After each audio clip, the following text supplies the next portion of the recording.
Hello friends, કેમ છો તમે બધા? તો આજે આપણે વાત કરવાના છે આર્ટિકલ 21ની. આપણે બંધારણના ઘણા બધા વિડીયોઝ બનાવ્યા છે અને આપણે એક આર્ટિકલના વિડીયોઝ બનાવ્યા છે અને આપણે એક આર્ટિકલના ડિટેલમાં સમજીએ છીએ. આની પહેલાં આપણે વાત કરીએ તો આપણે ફંડામેન્ટલ રાઇટ્સના ઘણા બધા આર્ટિકલના વિડીયો બનાવ્યા, જેમ કે આર્ટિકલ 12, આર્ટિકલ 13, આર્ટિકલ 14 અને આર્ટિકલ 19, અને અત્યારે આપણે લાવ્યા છે આર્ટિકલ 21નો વિડીયો. હવે આપણે જોઈએ તો આપણે આ આર્ટિકલના વિડીયોઝ કેમ બનાવ્યા? કારણ કે હંમેશા માટેનો આપણે એક ડાયલોગ છે, એ ડાયલોગ આપણે અત્યારે પણ કહીએ કે ભાઈ આ આર્ટિકલ આપણા દેશ માટે, આપણા જીવન માટે અને આપણી પરીક્ષા માટે બહુ જ જરૂરી છે. એટલા માટે આપણે આના ડિટેલમાં સમજવું પણ બહુ જરૂરી છે.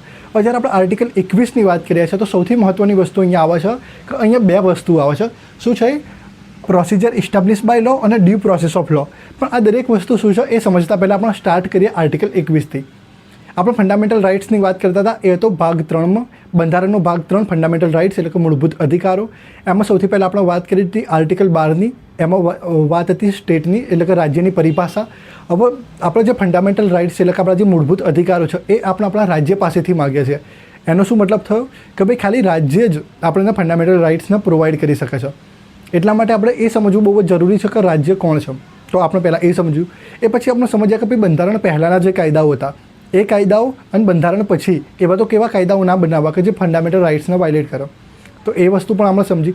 પછી આપણે આર્ટિકલ 14ને સમજ્યો, જે વાત કરે છે ઇક્વાલિટી બિફોર લો અને ઇક્વલ પ્રોટેક્શન ઓફ લો. એ વસ્તુ પણ આપણે સમજી લીધી. પછી આર્ટિકલ 19ની વાત કરી, જે વાત કરે છે આપણી લિબર્ટીની એટલે કે સ્વતંત્રતાની, અને આપણે અલગ અલગ પ્રકારની સ્વતંત્રતાઓ જોઈ. આર્ટિકલ 20નો વિડીયો બનાવ્યો નથી, એ પણ આપણે પાછળ ચાલીને લાવી દઈશું. અત્યારે વાત કરીએ છીએ આપણે આર્ટિકલ 21ની.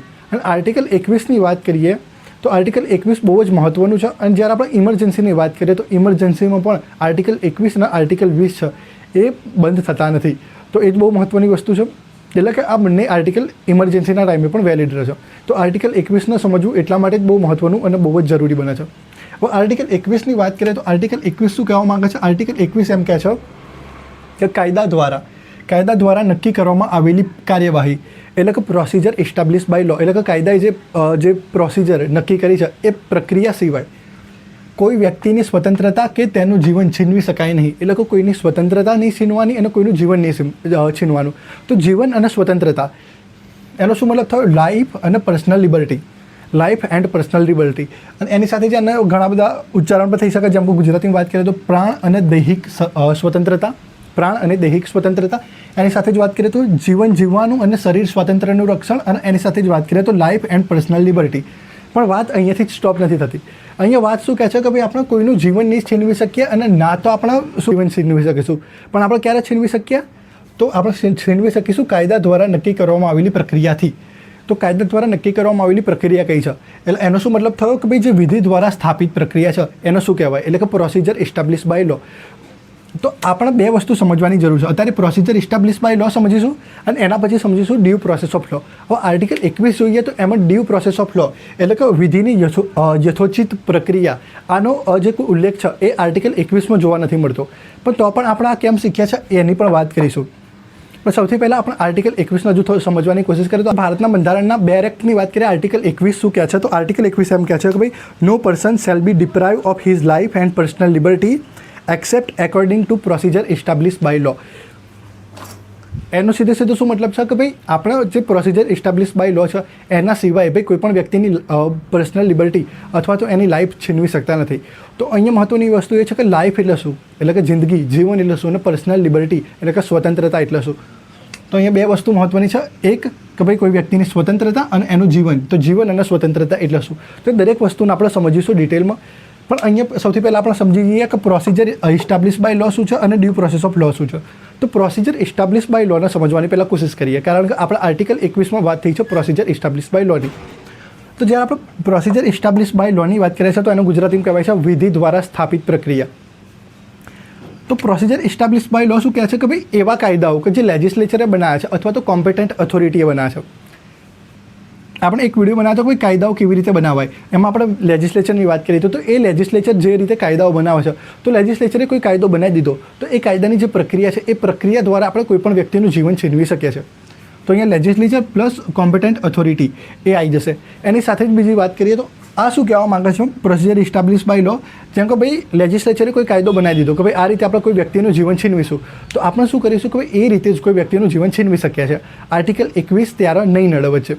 જેમ કે ભાઈ લેજિસ્લેચર માની લો કે ભવિષ્યમાં એવો કોઈ કાયદો બનાવે છે કે ભાઈ જે વ્યક્તિ ખુલ્લેઆમ દારૂ પીશે એ વ્યક્તિને આપણે મારી નાખીશું ગોળીથી. તો શું થઈ છે, આપણે એ વ્યક્તિને મારી નાખીશું. પણ આ વસ્તુ ચાલતી હતી 1976 પહેલાં.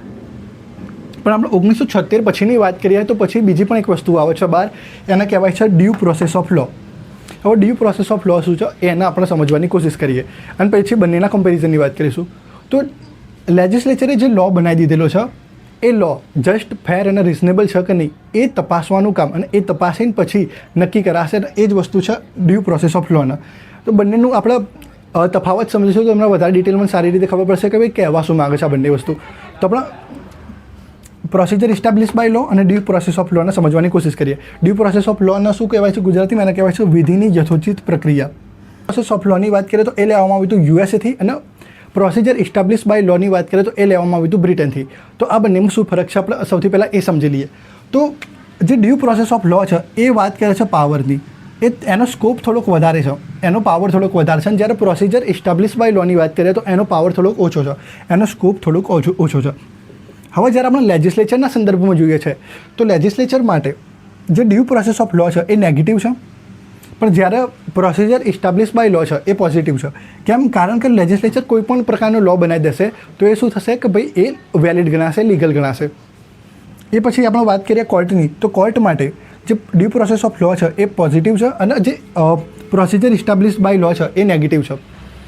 જેમ કે ભાઈ જે લેજિસ્લેચર છે એમને કાયદો કોઈ પણ પ્રકારનો અનાપશનાપ કાયદો બનાવી દીધો તો એ કાયદો આપણે માનવું જ પડશે અને એ રીતે આપણે સજા પણ આપવી પડશે અને એ રીતે આપણે કોઈ વ્યક્તિની જે શું કહેવાય કે જિંદગી છીનવી શકીશું, એટલે કે એના ડેથ પેનલ્ટી પણ આપી શકીશું.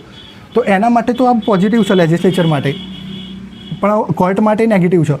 પણ જ્યારે આપણે વાત કરીએ છીએ કોર્ટની, તો કોર્ટ ડ્યુ પ્રોસેસ ઓફ લોમાં કોર્ટને થોડોક પાવર વધારે મળે છે. જ્યારે કોર્ટને વધારે પાવર મળે છે ડ્યુ પ્રોસેસ ઓફ લોમાં તો કોર્ટ માટે પોઝિટિવ છે અને લેજિસ્લેચર માટે એ નેગેટિવ છે. કારણ કે જ્યારે કોર્ટનો પાવર વધારે હશે તો લેજિસ્લેચરનો પાવર ઓટોમેટિક ઓછો થઈ જશે, અને જ્યારે લેજિસ્લેચરનો પાવર વધારે હશે તો કોર્ટનો પાવર ઓછો થઈ જશે. અને જ્યારે આપણે ડ્યુ પ્રોસેસ ઓફ લોની વાત કરીએ છીએ તો અહીંયા કોર્ટનો પાવર થોડોક વધારે છે અને પ્રોસિજર ઇસ્ટાબ્લિશ બાય લોમાં લેજિસ્લેચરનો પાવર વધારે છે. તો જ્યાં જેનો પાવર વધારે હશે એના ઓપોઝિટમાં એનો પાવર પણ ઓછો થઈ જશે. પ્રોસિજર ઇસ્ટાબ્લિશ બાય લોની વાત કરીએ તો એક કાયદો છે, એ કાયદાની અંદર તમે એડ કરો છો નેચરલ જસ્ટિસના, એની સાથે જ જસ્ટ ફેર અને રિઝનેબલને એડ કરો છો તો એ બની જશે ડ્યુ પ્રોસેસ ઓફ લો. એટલે સૌથી પહેલાં પ્રોસિજર ઇસ્ટાબ્લિશ બાય લો, એની અંદર એડ કરીશું નેચરલ જસ્ટિસ અને એની સાથે જ એડ કરીશું જસ્ટ રિઝનેબલ, તો એ બની ગયો ડ્યુ પ્રોસેસ ઓફ લો. તો આટલી વસ્તુ મહત્ત્વની સમજવા જેવી છે. જ્યારે આપણે ભારતના બંધારણની વાત કરીએ તો વધારે પાવરફુલ તો આ છે અને પબ્લિક માટે પણ આ જ સારું છે. તો આપણા બંધારણમાં કેમ પ્રોસિજર ઇસ્ટાબ્લિશ બાય લો મૂકવામાં આવ્યું? તો જ્યારે આપણે ડૉક્ટર બાબા સાહેબ આંબેડકરની વાત કરીએ છીએ તો એમને વાત કરી હતી કે ભાઈ આપણે ડ્યુ પ્રોસેસ ઓફ લો જ મૂક્યા બંધારણમાં. પણ શું થયું કે ભાઈ નવો આપણો દેશ આઝાદ થયો હતો તો શું કે ઘણા બધા કાયદાઓ બનવાના હતા, ઘણા બધા કાયદાઓ બનાવવાના હતા. તો ભાઈ દરેક વખતે એના શું થશે કે ભાઈ દરેક કાયદા ઉપર શંકા થશે અને દરેક કાયદાના આ પ્રકારે એનું રિવ્યૂ કરાવવામાં આવશે.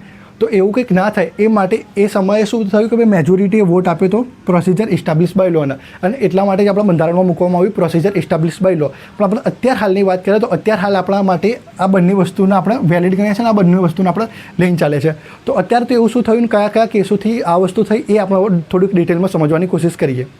તો કેસો જોતાં પહેલાં એક નાનું સેકડું રિવિઝન કરી લઈએ. આર્ટિકલ 21 શું કહે છે કે ભાઈ લાઈફ એન્ડ પર્સનલ લિબર્ટી, એની અંદર બે વસ્તુ આવી જશે, પ્રોસિજર ઇસ્ટાબ્લિશ બાય લો અને due process of law. Procedure establish by law શું કહે છે કે ભાઈ લેજિસ્લેચર અથવા તો કોમ્પિટન્ટ ઓથોરિટી કોઈ કાયદો બનાવી દીધો તો એ કાયદો તમારે માનવું જ પડશે. અને ડ્યુ પ્રોસેસ ઓફ લો શું કહે છે કે ભાઈ એ જે કાયદો બનાવ્યો છે એ જસ્ટ ફેર અને રિઝનેબલ છે કે નહીં અને એની અંદર નેચરલ જસ્ટિસ છે કે નહીં એ વસ્તુ ચકાસીને જ એ કાયદાને આપણે માન્ય ગણીશું. તો એ બે વસ્તુ છે મહત્ત્વની. હવે વાત કરીએ આપણે જે કેસો છે મહત્ત્વના એની. એક કેસ બન્યો A.K. Gopalan case versus state of મદ્રાસનો. A.K. ગોપાલન છે ને એ એમની કોમ્યુનિટીના બહુ મોટા લીડર હતા. તો એ લીડરને શું કર્યું કે ભાઈ ડિટેન કરી લીધું પ્રિવેન્શન ડિટેન્શન એક્ટ મુજબ. તો ભાઈ A.K. ગોપાલને કીધું કે ભાઈ આ તો આવો તો કાયદો ના ચાલે યાર, આ કાયદો તો જેમ તેમ બનાવી દીધેલો છે અને આમ મને પકડી દીધું. તો કોર્ટે શું કીધું કે ભાઈ દેખો અમે પ્રોસિજર ઇસ્ટાબ્લિશ બાય લો મુજબ ચાલીએ છીએ, એટલે કે જેવો કાયદો બન્યો અમારે એની પ્રક્રિયાને ફોલો કરવી પડશે. A.K. ગોપાલને એવું કીધું, બરાબર. સુપ્રીમ કોર્ટે શું કીધું ભાઈ પ્રોસિજર ઇસ્ટાબ્લિશ બાય લોને અમે ફોલો કરે છે અને આમાં અમે કંઈ ના કરી શકીએ. પછી મેનકા ગાંધીના કેસમાં જઈએ, બરાબર. તો મેનકા ગાંધી શું કહે છે ભાઈ, મેનકા ગાંધીના કેસમાં શું થયું હતું, યુનિયન ઓફ ઇન્ડિયા 1978માં 7 જજની બેન્ચ બોલાવી હતી. આ મેનકા ગાંધી બી એક લીડર હતા, એમનો પાસપોર્ટ જપ્ત કરી દીધો. એમનો પાસપોર્ટ કેમ જપ્ત કર્યો? સેક્શન 10 ક્લોઝ 3 અને એની પર સીમાં પાસપોર્ટ એક્ટ મુજબ એમનો પાસપોર્ટ છે એ જપ્ત કરી લીધો. અને એમને કોઈ પણ રીઝન ના આપ્યું, એટલે એમને એમ ના કીધું કે ભાઈ અમે ચલો ભાઈ કોઈ વ્યક્તિ તમારો પાસપોર્ટ છીનવી લીધો, બરાબર, તો સરકારને એ તો કહેવું પડે કે ભાઈ તમારો પાસપોર્ટ છીન્યો કેમ, એ પણ વસ્તુ ના કીધી અમને. તો એટલા માટે શું થયું કે ભાઈ મેનકા ગાંધીએ રિટ પિટિશન દાખલ કરી. તો સુપ્રીમ કોર્ટે એમ કીધું કે ભાઈ એક કામ કરો, આ પ્રોસિજર એસ્ટાબ્લિશ બાય લોને આપણે ફોલો કરીશું ને તો પછી ખતમ થઈ ગયું, પાર્લામેન્ટ ગમે તેવા લો બનાવશે, ગમે તે કરી શકશે, એક્ઝિક્યુટિવના હાથમાં બહુ વધારે પડતો પાવર આવી જશે. એ પાવર ના મળે એટલા માટે સુપ્રીમ કોર્ટે એમ કીધું કે ભાઈ આપણે આર્ટિકલ 21ને કનેક્ટ કરે છે આર્ટિકલ 14 સાથે અને આર્ટિકલ 19 સાથે. 14, 19 અને 21 ત્રણે કનેક્ટ થાય છે. એટલા માટે મેં તમને કીધું હતું કે ભાઈ મેનકા ગાંધીનો કેસ આવે તો 14, 19 અને 21 નાખી દેજો. એને જ કહેવાય છે ગોલ્ડન ટ્રાયંગલ, એટલે કે ભાઈ સોનાનું ત્રિકોણ. તો આનો મતલબ થયો કે ભાઈ લો જસ્ટ, ફેર અને રિઝનેબલ છે કે નહીં એ વસ્તુ તપાસ કરશે. આર્ટિકલ 21નો કોઈ કેસ આવશે, બરોબર, તો એ સૌથી પહેલાં જોશે કે ભાઈ equality before law, equal protection of લોનું વાયલેશન થયું છે કે નહીં, કાં તો આર્ટિકલ 19ની સ્વતંત્રતાનું વાયલેશન થયું છે કે નહીં. અને એવું કંઈક થયું હશે તો ભાઈ મનાશે કે ભાઈ દેખો બેસિકલી અત્યારે જોવા જઈએ ને તો ભાઈ આ બે વસ્તુ આપણે જોઈએ છે ને, આવા મેનકા ગાંધીના કેસ પછી આ બંને વચ્ચે કંઈ ફરક રહ્યો નથી. એટલે ભલે પ્રોસિજર એસ્ટાબ્લિશ બાય લો લખ્યું છે પણ આપણે ફોલો કરે છે ડ્યુ પ્રોસેસ ઓફ લોને. કેમ એનો ફોલો કરે છે? કારણ કે આ બે વસ્તુ પણ એમાં એડ થઈ ગઈ એટલા માટે. એટલે જ એને કહેવાય છે ગોલ્ડન ટ્રાયંગલ. હવે આર્ટિકલ 21માં આપણે ક્યારના બીજું બધું વસ્તુ સમજતા હતા, પણ આર્ટિકલ 21 મેન શું કહે છે ખબર છે? જીવન જીવવાનો શરીર સ્વાતંત્ર્યનો અધિકાર. પણ જીવન જીવવાનો મતલબ શું ભાઈ? જીવનનો મતલબ શું? શરીર સ્વાતંત્ર્યનો મતલબ શું? તો જીવનનો મતલબ તો તમને ખબર પડી કે ભાઈ આપણે જે જીવીએ છીએ એના કહેવાય જીવન, પણ શરીર સ્વાતંત્ર્યનો મતલબ શું? તો એનો મતલબ સમજવો આપણે થોડું ગહેરો છે, તો એ વસ્તુ આપણે ત્યારે સમજવાની કોશિશ કરીએ છીએ. સૌથી પહેલાં તો તમને ગરિમાપૂર્ણ જીવન જીવવાનો અધિકાર છે, એટલે કે તમે આમ ઇજ્જતવાળી જિંદગી જીવી શકો છો. એ પછી તમને મરવાનો અધિકાર છે કે નહીં, શું એ વસ્તુ ચેક કરીએ. તો આપણે આઈપીસીની વાત કરીએ ને, તો આઈપીસીની સેક્શન 309માં જો તમે સુસાઇડ કમિટ કરો તો તમને 2 વર્ષની સજા થાય. હવે દેખો તમારું શરીર, બરાબર, તમને મરવું, તો આ તો તમારે આર્ટિકલ 21નું ઉલ્લંઘન કહેવાય ને કે ભાઈ તમને જ્યારે જીવવાનો અધિકાર મળે છે ત્યારે તમને મરવાનો પણ અધિકાર મળે છે. એમ કે પી રાઠીના મેં કેસ કર્યો અને ત્યાં એમ કીધું કે ભાઈ કામ કરો, તમને મરવો તો મરો, સુસાઇડ ઇઝ લીગલ, એવું કહેવામાં આવ્યું પી રાઠીનામાં. એ પછી ગેન કોર વર્સિસ પંજાબમાં કેસ થયો, તો આ કેસમાં ઓવરરૂલ કરી દીધું પી રાઠીને અને એમ કીધું કે ભાઈ નહીં, સુસાઇડ તમે કરશો તો એ વસ્તુ નહીં ચાલે. Suicide is unnatural termination of life, એટલે કે તમે સુસાઇડ ના કરી શકો, તમે ખુદથી તમારા અધિકારનો ત્યાગ ના કરી શકો, એ વસ્તુ કહે છે આ જિયાન કોરવાળો, બરાબર ને, ડોરેમોનવાળું યાદ રાખી લેજો. પછી એક બીજો કેસ આવ્યો અરુણા રામચંદ્ર વર્સિસ સંઘ, બરાબર, એટલે કે ભાઈ ભારત સંઘ. તો અહીંયા પેસિવ યુથેનેસિયાને ઓલો કરવામાં આવ્યું, સોરી પેસિવ યુથેનેસિયાને ઓલો કરવામાં આવ્યું. દેખો સક્રિય ઈચ્છા મૃત્યુ અને નિષ્ક્રિય ઈચ્છા મૃત્યુ 2 વસ્તુ હોય છે, બરાબર. સક્રિય ઈચ્છા મૃત્યુનો મતલબ થાય છે કે ભાઈ તમે દવા અથવા તો ઇન્જેક્શન દ્વારા કોઈ વ્યક્તિને મારી નાખો છો, તો એ વસ્તુ નહીં ચાલે. પણ નિષ્ક્રિય ઈચ્છા મૃત્યુમાં ભાઈ કોઈ માણસ મરવા પડ્યો છે, વેન્ટિલેટર ઉપર છે, તો વેન્ટિલેટર બંધ કરી દો, ચાલશે. કોઈ કોમામાં છે એને મારી નાખો, ચાલશે. બ્રેન ડેડ છે એને મારી નાખો, ચાલશે. તો એવી વસ્તુ ચાલશે. રાઇટ ટુ પ્રાઇવેસીનો શું મતલબ છે? રાઇટ ટુ પ્રાઇવેસીનો મતલબ છે કે તમે તમારી વાત છુપાઈ શકો છો. હવે શું વોટ્સઅપ, ઇન્સ્ટાગ્રામ, તમે જે બી ચેટિંગ યુઝ કરતા હોય, પેલું સ્નેપચેટ ને એ બધું, તો શું એ વસ્તુ શું તમારી રાઇટ ટુ પ્રાઇવેસીને હાર્મ કરે છે કે નહીં? દેખો નોર્મલી તમે કોઈની જોડે ચેટિંગ કરતા હોય તો એ વસ્તુ એવું મનાય છે કે ભાઈ એ ડેટાનો યુઝ કરે છે એ લોકો ને ગૂગલને વેચે છે, કાં તો ભાઈ એ એડવર્ટાઇઝ કંપનીને વેચે છે ને એ ઉપરથી તમને એડ મળે છે. અને તમને જો આ વસ્તુ રિયલ ના લાગતી હોય તો તમે એક કામ કરજો, તમે જેની જોડે વોટ્સઅપ, ઇન્સ્ટાગ્રામમાં વધારે વાત કરતા હોય, બરાબર, વધારે ચેટિંગ કરતા હોય, તો એને કંઈક કહો છો કે ભાઈ તમારે આ વાળી વોચ ખરીદવી છે, અથવા તો ભાઈ તમારે ઝોમેટોમાંથી કંઈક ઓર્ડર કરવો છે, તો તમે જેમ જ યુટ્યુબ ચાલુ કરશો કાં તો ભાઈ કોઈ ઇન્સ્ટાગ્રામ ચાલુ કરશો તો શું થશે ખબર? તમને એ ટાઈપની એડ આવવા લાગશે. તો આ વસ્તુ બી છે ભાઈ. તો રાઇટ ટુ પ્રાઇવેસીનો અહીંયા તો શું કહે લોસ થાય જ છે, પણ રાઇટ ટુ પ્રાઇવેસીમાં 2 કેસ છે મહત્ત્વના, એ જોવાની જરૂર છે. અને જે મિસ્ટર એક્સ વાળો કેસ છે તો તમને બહુ ઇન્ટરેસ્ટિંગ લાગશે.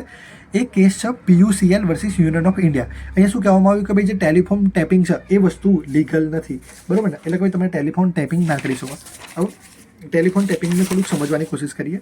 તો જેમ કે ભાઈ તમે એ છો, તમે બી નામના વ્યક્તિને ફોન કર્યો અને તમે ભાઈ એઝ અ એવિડન્સ તરીકે એ કોલને રેકોર્ડ કર્યો, તો ઇટ્સ ઓકે, ઇટ્સ લીગલ. મતલબ લીગલ તો ના કહેવાય, પણ ઇન્ડિયામાં એવું કંઈ કીધું નહીં કે ભાઈ તમે તમારા કોઈની જોડે વાત કરતા હોય તો તમે રેકોર્ડ ના કરી શકો, એટલે લીગલ બી નહીં, ઇનલીગલ બી નહીં, એવું સમજો. પણ માની લો કે ભાઈ બી વ્યક્તિ અને સી વ્યક્તિ વાત કરે છે, ના તો તમે બી છો ના તો તમે સી છો, અને તમે એમનો કોલ રેકોર્ડ કરો છો, દેટ ઇઝ ઇનલીગલ. તો એવું ના ચાલે. તો એટલી વસ્તુ સમજો. હવે આ કેસ સૌથી ઇન્ટરેસ્ટિંગ છે, અને આ કેસ ઇન્ટરેસ્ટિંગ એટલા માટે છે કે ભાઈ આ ના તો એડ્સ માટે છે એટલા માટે નહીં, પણ આ કેસ ઇન્ટરેસ્ટિંગ એટલા માટે છે કારણ કે આમાં રાઇટ વર્સિસ રાઇટ લડે છે. એટલે સમજો બે વ્યક્તિનો ઝઘડો થાય તો અમુક લોકોને જોવાની બહુ મજા આવે છે. જ્યારે બે અધિકારો વચ્ચે ઝઘડો થાય તો કયા અધિકારને પ્રાયોરિટી આપવી એ વસ્તુ અહીંયા બતાવે છે. તો એક વ્યક્તિ હોય છે મિસ્ટર એક્સ.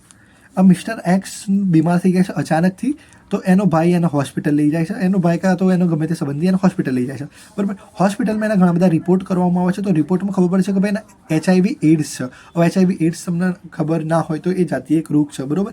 હવે જ્યારે મિસ્ટર એક્સની વાત કરીએ તો એને આ રોગ હતો. તો આ હોસ્પિટલવાળાએ શું કર્યું ખબર છે? હોસ્પિટલવાળાએ એમ કર્યું કે ભાઈ એની મંગેતર હતી એટલે એક્સની સગાઈ થઈ ગઈ હતી. તો એક્સની જે સગાઈ થઈ હતી એ છોકરીને કહી દીધું કે ભાઈ આને તો એડ્સ છે, તો તમે એની જોડે એટલે ખાલી ઇન્ફોર્મેશન માટે કહી દીધું છોકરીને કે ભાઈ આના એડ્સ છે એ રીતે. તો એ છોકરીએ શું કર્યું? ભાઈ એની જોડે સગાઈ તોડી નાખી, લગ્ન કરી છે ને એવું એ છોકરી. તો આ એક્સે હોસ્પિટલ ઉપર કેસ કર્યો કે ભાઈ તમે આ છોકરીને એમ કેમ કીધું કે ભાઈ આવું એને બીમારી છે. તો એને એમ કીધું કે ભાઈ તમે તો મારી રાઇટ ટુ પ્રાઇવેસીનો ઇગ્નોર કરી છે, તમે મારી રાઇટ ઓફ પ્રાઇવેસીના વાયોલેટ કરી છે, બરાબર. તો હવે બે વસ્તુ લડી સામસામે, એક right to privacy versus right to health. કારણ કે કેમ હેલ્થ? કારણ કે આ છોકરી ઇન ફ્યુચર આની જોડે મેરેજ કરત એક્સ જોડે અને એમની વચ્ચે એ થાત તો એ ટાઈમે એ છોકરીને શું થાત કે એ છોકરીને પણ એડ્સ થવાની સંભાવના હતી. તો એ છોકરીની હેલ્થ જોડે પણ ના રમી શકાય આપણે. તો બે વસ્તુ થઈ, એક right to privacy versus right to health. તો હવે તમે વિચારો કે ભાઈ કોને પ્રાયોરિટી આપવાની, કારણ કે બંને રાઇટ છે, બંને આર્ટિકલ 21ના રાઇટ છે. અને તમારી જાણકારી માટે કહી દઉં કે ભાઈ ઇમરજન્સીના ટાઈમે આર્ટિકલ 21 અને આર્ટિકલ 20 પણ ચાલુ રહે છે, બરાબર. તો એવા ટાઈમે શું થયું કે ભાઈ જે રાઇટ ટુ હેલ્થ છે એને આપણે પ્રાયોરિટી આપવામાં આવી. ભાઈ એક વ્યક્તિની હેલ્થ એની પ્રાઇવેસી કોઈ બીજા કોઈની પ્રાઇવેસી કરતાં કદી ઓછી ના કહેવાય. તો રાઇટ ટુ હેલ્થને પ્રાયોરિટી આપવામાં આવી. અને આ વ્યક્તિને તો લગ્ન સુધી સસ્પેન્ડ કરી દીધા હતા. પછી ભાઈ સુપ્રીમ કોર્ટને ખબર પડી કે ભાઈ ના બે આવું બી ના કરાય, ભાઈ એને લગ્ન પણ અનસસ્પેન્ડ કરી દીધા. એટલે આ વ્યક્તિને એવું કીધું કે ભાઈ તમે લગ્ન જ ના કરી શકો. બોલો, ખતરનાક વાત નહીં. પછી એમને રિયલાઇઝ થયું અને પછી પાછા ચાલીને હટાવી દીધું. 21ની વાત કરીએ તો આર્ટિકલ 21 આપણને ઘણી બધી સ્વતંત્રતાઓ આપે છે. પહેલી સ્વતંત્રતાની વાત કરીએ તો પહેલી સ્વતંત્રતા છે આપણી RTIની, એટલે કે રાઇટ ટુ ઇન્ફોર્મેશનની. એટલે કે આપણને આપણી આસપાસના એરિયામાં શું ડેવલપમેન્ટનું કામ થઈ રહ્યું છે, શું કામ થઈ રહ્યું છે, કોઈ કામ કેમ ધીમું થઈ રહ્યું છે, કાં તો રોડ કેવા છે, એ દરેક વસ્તુની આપણે ઇન્ફોર્મેશન માગી શકીએ છીએ. જે માની લો કે ભાઈ તમારા એરિયામાં આટલું બજેટ આવ્યું, તો એ બજેટમાંથી કયા પૈસાનું કઈ જગ્યાએ કેટલા રૂપિયા મૂકવાના છે એ દરેક વસ્તુની ઇન્ફોર્મેશન તમે માગી શકો છો RTI થ્રુ. તો એમ જ ઘણી બધી સ્વતંત્રતાઓ છે, પણ આપણા માટે મહત્ત્વની હોય એવી સ્વતંત્રતાઓ અત્યારે જોઈ લઈએ. તો બીજી આપણી મહત્ત્વની સ્વતંત્રતા છે એ છે RTની સ્વતંત્રતા, એટલે કે રાઇટ ટુ એજ્યુકેશન, એટલે કે દરેક બાળકોને એજ્યુકેશન મળશે. તો અત્યારે આપણે જોઈએ ગુજરાતમાં તો જે 5 વર્ષના જે છોકરાઓ હોય છે એમના માટે જે RTની સ્કૂલો સ્થાપવામાં આવે છે. એટલે અમુક સ્કૂલોમાં સ્પેશિયલ અમુક સીટો આપવામાં આવે છે રાઇટ ટુ એજ્યુકેશન માટે. પછી વાત કરીએ ઊંઘવાનો તમારો અધિકાર છે, એટલે કે તમે દિલથી ઊંઘી શકો છો, દિલ ખોલીને ઊંઘી શકો છો. એની સાથે જ વાત કરીએ તો ભાઈ લગ્ન કરવાનો અધિકાર છે. આની પહેલાં આપણે ગુજરાતમાં વાત કરીએ તો એક બિલ આવ્યું હતું, મેરેજ રજિસ્ટ્રેશન બિલ. એ બિલમાં શું હતું કે ભાઈ આપણે જે લવ મેરેજની વાત કરતા હતા, તો લવ મેરેજમાં પેરેન્ટ્સની પરમિશન જોઈતી હતી કે ભાઈ બંને પેરેન્ટ્સની પરમિશન હશે તો તમારા લવ મેરેજ થશે અને પછી તમારા સર્ટિફિકેટ મળશે. પણ રિયાલિટી શું છે? રિયાલિટી એ છે સૌથી પહેલાં કે ભાઈ હિન્દુ રીતિ રિવાજો મુજબ જોઈએ કાં તો શું કે ભાઈ તમે સિંદૂર લગાવી દો ને 7 ફેરા ફરી લો તો તમારા લગ્ન થઈ ગયા કહેવાય. ખાલી તમારી જોડે સર્ટિફિકેટ નથી એ જ બસ. અને સર્ટિફિકેટ માટે તમારે શું કરવું પડે? કોઈ સર્ટિફિકેટ માટે તમે એપ્લાય કરશો અને તમને સર્ટિફિકેટ મળી જશે. તો જેમ તમે એપ્લાય કરશો તો તમારા માતા પિતાને જાણ કરવામાં આવશે કે ભાઈ આ વ્યક્તિ લગ્ન કરવા માગે છે આ વ્યક્તિ સાથે, તો શું તમારી મંજૂરી છે કે નહીં. જો માતા પિતાની મંજૂરી હશે તો તમને સર્ટિફિકેટ મળશે. પણ આર્ટિકલ 21 મુજબ જોઈએ તો ભાઈ અહીંયા ખાલી લગ્ન કરવાનો અધિકાર લખવામાં આવેલો છે. અહીંયા એવું નથી લખવામાં આવ્યું કે ભાઈ માતા પિતાની પરવાનગી જોઈશું. તો એ વસ્તુ છે, એ પણ તમારે યાદ રાખવી જોઈએ. એ સિવાય વાત કરીએ કે તમે વિદેશમાં હરી શકો છો, ફરી શકો છો, ત્યાં રહી શકો છો, એવી પણ તમારી સ્વતંત્રતા છે. એ પછી અંતિમ સંસ્કારની પણ સ્વતંત્રતા છે, એટલે કે તમે સારી રીતે તમારી અંતિમ સંસ્કાર થાય એવી પણ તમને સ્વતંત્રતા મળે છે.